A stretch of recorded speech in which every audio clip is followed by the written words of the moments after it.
Now, let's talk about the shutdown, the government shutdown. The US government shutdown is set to become the longest one ever, dragging on for 36 days. Democrats have voted 14 times against a bill that would reopen the government, and Karoline Leavitt has blasted the Democrats over this. The administration is encouraging Democrats to reopen the federal government so this chaos and disruption to our air traffic control system in the United States of America stops. It is ridiculous that we have even gotten to this place and that the Democrats have continued to shut down the government with 35 days, our air traffic controllers continuing to work unpaid, every single major airline in our country coming out and begging the Democrats to please reopen the government. James, yesterday 46% of flight delays, I should say, were due to staffing issues in air traffic control towers. So it seems like this is only getting worse, and it seems as though plenty of Americans really see through the Democrats here, that they are using this as leverage. Yeah, the polling is showing that the Democrats aren't doing well out of this issue. You know, traditionally Democrats have shut down the government and they've used it as a way to say, oh, look at these terrible Republicans. This time they've done it, and the polls actually are showing it's worse for the Democrats than it is for the Republicans. And that's really interesting because it shows that their messaging just simply isn't landing. And people understand, you know, that in America, and just people in Australia need to understand too, it's not 50%, it's 60% to get a budget resolution through the Senate. Don't ask me why it is. It's complicated. It's just there.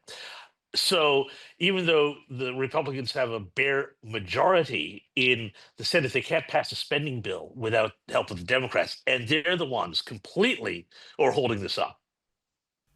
James, let's turn to California's Proposition 50, Gavin Newsom's controversial redistricting attempt, which would temporarily redraw the state's electoral maps in a way that could help Democrats flip 5 congressional seats in the 2026 midterms. Now, Donald Trump has slammed this. He wrote on Truth Social, the unconstitutional redistricting vote in California is a giant scam in that the entire process, in particular, the voting itself, is rigged. All mail-in ballots, whether Republicans in that state are shut out, is under very serious legal and criminal review. Stay tuned.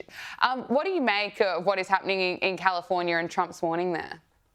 Well, what you got to see is that this is all about Gavin Newsom trying to set himself up as the anti-Trump for the 2028 election. So this is what this is about. So he's picking fights with Trump on absolutely every ground he can, including this whole plan that Trump has to basically redraw congressional districts because, frankly, in a lot of states, you know, they're really, really lopsided. So Democrats not only get too many representatives in Congress, but also that means that, you know, the electoral votes are also misdrawn because if the census numbers are incorrect, then people are getting the wrong seats, you know, in the wrong states. So there's 2 levels to this here. Newsom is, of course, trying to draw this huge distinction with Trump on this. But the fact is that California's districts are already a bit of a scandal. I mean, the percentage of people who vote Republican in that state versus the percentage of their congressional delegation that goes to Washington that's Republican is scandalously lopsided, probably only worse in states like Massachusetts.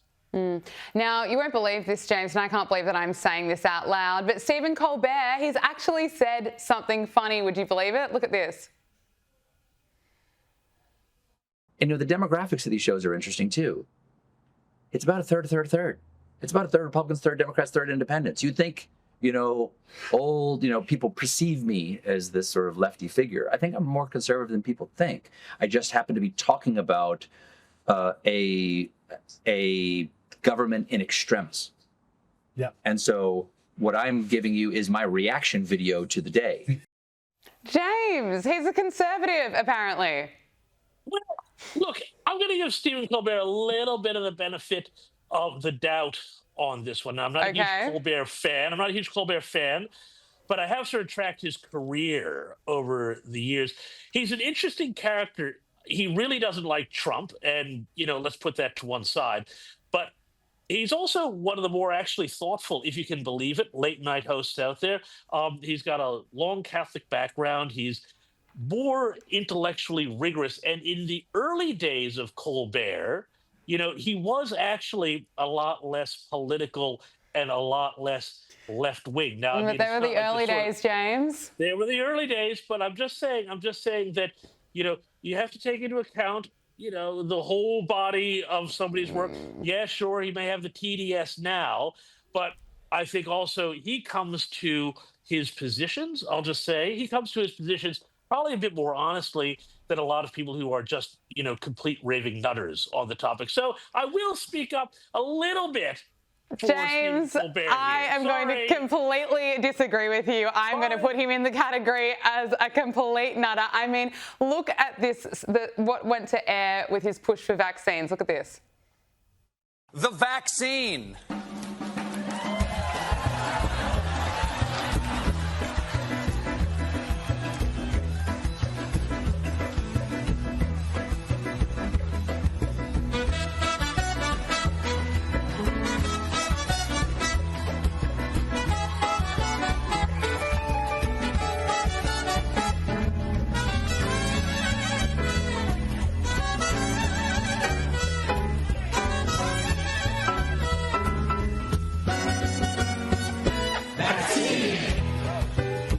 James, you cannot tell me he is not a nutter. Oh, look, that was the stupidest, most unfunny thing that I've seen in a long time. And thank you for reminding me of that. But no, all I'm saying is that Stephen Colbert is not a dope like some of these other guys. So he may have some nutty opinions, but I don't think he's like stupid deranged like some of these other guys, like your Jimmy Kimmels and things like that, or like guys like David Letterman, who. I'm dating myself here talking about David Letterman, but like was a guy who, like went from being deeply funny, deeply subversive to being the most, establishment Trump derangement critic there is. So there's a lot of them. Yeah, there's too many. There's too many to choose from. Put it in perspective here. Put this in perspective. We'll never forget that vaccine craziness. Absolutely insane. It was a funny time. Wasn't it? James Morrow, thank you so much for joining us. Anytime. See ya.